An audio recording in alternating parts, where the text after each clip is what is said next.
The Americans have been backing away from having any interest in the global system now for the past 30 years. And you have to remember that for the Americans, the trade system, the trade order, globalization, all of it was a side effect of a military strategy that we designed in order to fight the Cold War. At the end of World War II, we basically said, if you will be on our side, if you will stand side by side, not with us, not behind us, but in front of us, between us and the Soviets, we'll basically pay for you to be a successful country. I see complete societal change following this crisis. Now, that's not just because of COVID. That's because of those two other things I mentioned. Remember, the global order is going away because the Americans don't care, and the global order is going away because demographics globally have turned inside out. This was the decade that global demographics were going to flip anyway. We were going to lose a global consumption-based system anyway.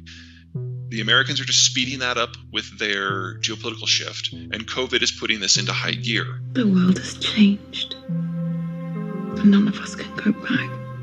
We created a global structure that allowed countries to trade without having to have an imperial navy to ensure that trade. And it worked great. And we won the Cold War. And then we forgot to change the system. And we elected in 7 elections in a row guys who were less enthused with anything in the international system. You got to remember that people in their 20s, 40s, 60s, and 80s act differently. Folks in their 20s are the big consumers, the big spenders. They're raising kids and going to college and buying home. Once you hit 40, 50, and early 60s, then you become the investors. Your house is paid down. You're saving for retirement. This is where the velocity of capital comes from. But then once you retire, it all goes away. What started happening in the 70s and the early 80s, and especially in the 90s, is people started having fewer kids. We industrialized. We urbanized, starting with Germany, moving into the rest of Western Europe, starting in Japan, moving into developing Asia, ultimately the one-child policy in China. People started having fewer kids living in smaller and smaller locations.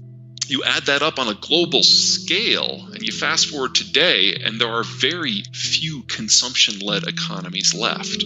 There's India and Brazil and Mexico and the United States, and that's about it. Most economies in the world, Germany, Korea, Italy, China, they're investment-led and export-led. Well, that only works until you hit mass retirement. And in the next few years, most countries that are in that export-led category are going to move into mass retirement and take all their economic activity with them. That was where we were before COVID. What COVID has done is 2 things. Number 1, it's knocked the consuming economies back. And 2, it's given the export-led economies nowhere to sell. And 3, if you were an export-led economy and you were transitioning to kind of this post-possible system, you've lost the income, whether from taxes or exports, that came with what little time that you have left. So you're dealing with a chronic recession now, a chronic depression just around the corner, and now no resources to prepare for it. Well, if you're going to be dealing with a world where international connections are not as robust and there just isn't enough global consumption to justify export-led, you've got to make sure you've got a consumption-led system at home so you can at least look out for your own people and then sustain your own economic model, or maybe a close group of friends and family. You need to have a physical barrier between you and potential rivals so you don't have to spend all of your money on defense. You have to be able to access resources, whether it's energy or finance, either within your borders or very close by. Get it from people that you trust. Now, the United States obviously comes in far and away at the top of that list. But a few other countries that'll probably do pretty well, who have somewhat similar setup, are France, Argentina, Turkey, and Japan. Now, obviously, not everybody has everything going for them. The French, when it comes to geographic barriers, it's a little questionable.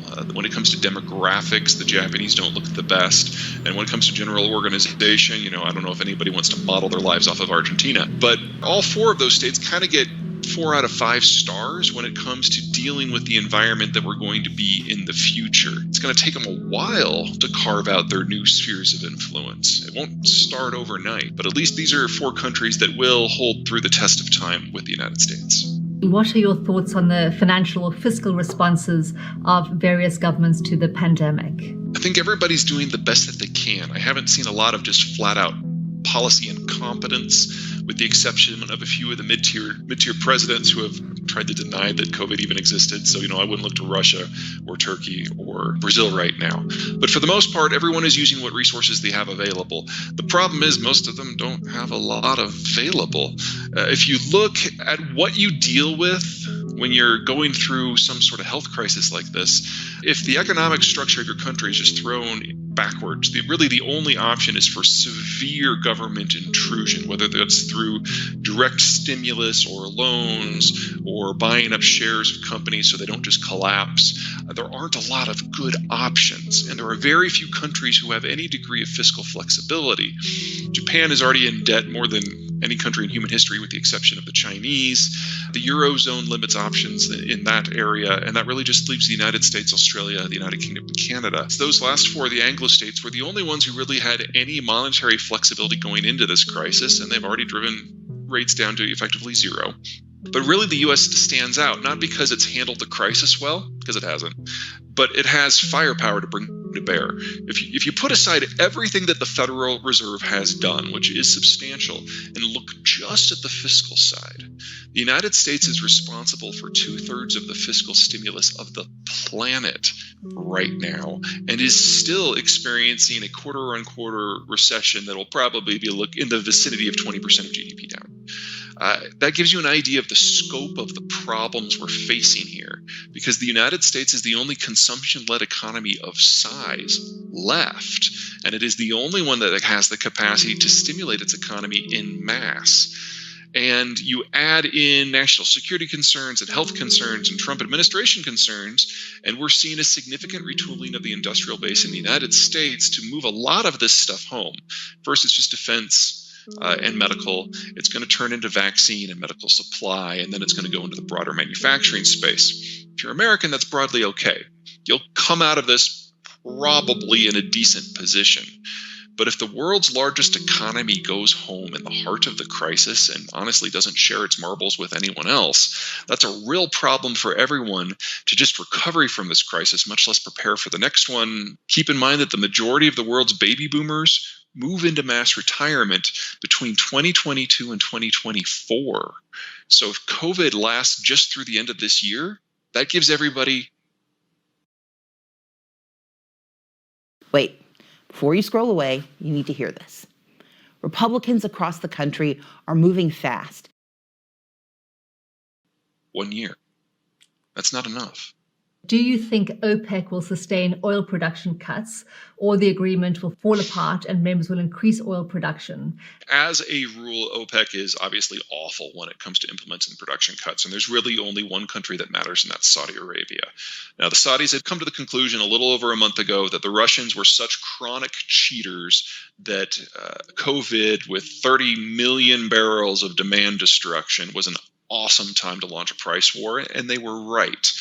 The problem that the Saudis faced is while they had the Russians cornered and while they were dumping crude everywhere the Russians sold with the intent of backing up the Russian pipeline network and destroying the oil industry in Russia, is that also hurt the shale sector.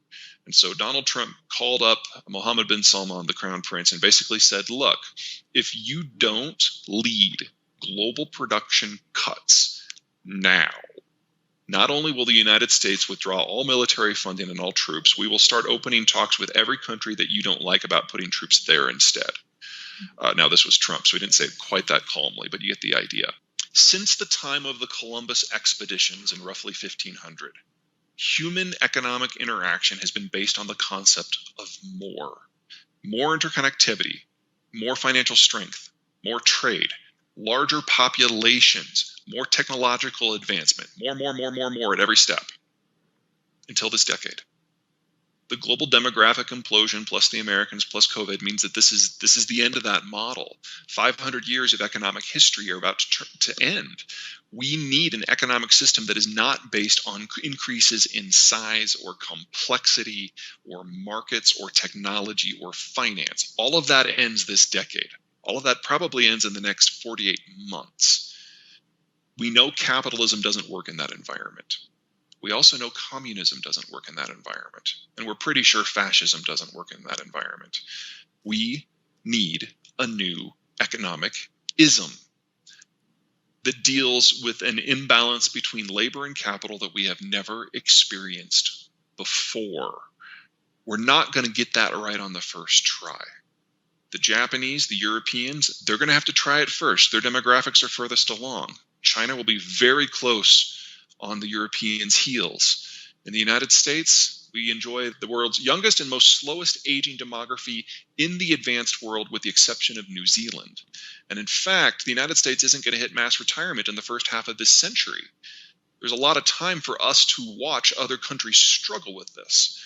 But before you get too happy with that, if you're an American, keep in mind that the last time we had this big societal upheaval and we explored new isms, we disagreed strenuously about a great many things.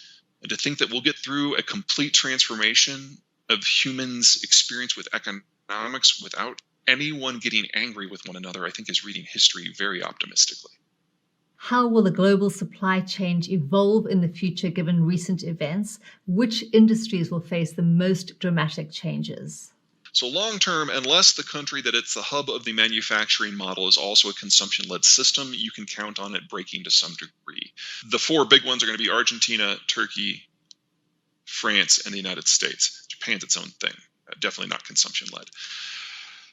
If you're part of that network, cool. So Japan is going to try to be part of the American network, as is Canada, as is Korea, as is the United Kingdom. That'll probably work out all right. If you're an economic hub outside of that network, again, you need to find a new ism. That's long term. And by long term, 48 months on. 48 months and less. We're having a lot of transition right now. One of the things that the advanced world is discovering is that when the epidemic hits a poorer country that is part of the supply chain model, those facilities go offline. Doubly so if it's an industry that requires relatively close quarters work for the employees. They either have the option of social distancing, which means less technological transfer, less interpersonal communication, which means less advanced uptake of technology, because people have to have a conversation to learn. You remove that from the equation, or have the number or quarter of the number of people that are in training, you just can't adapt to the technology as it changes.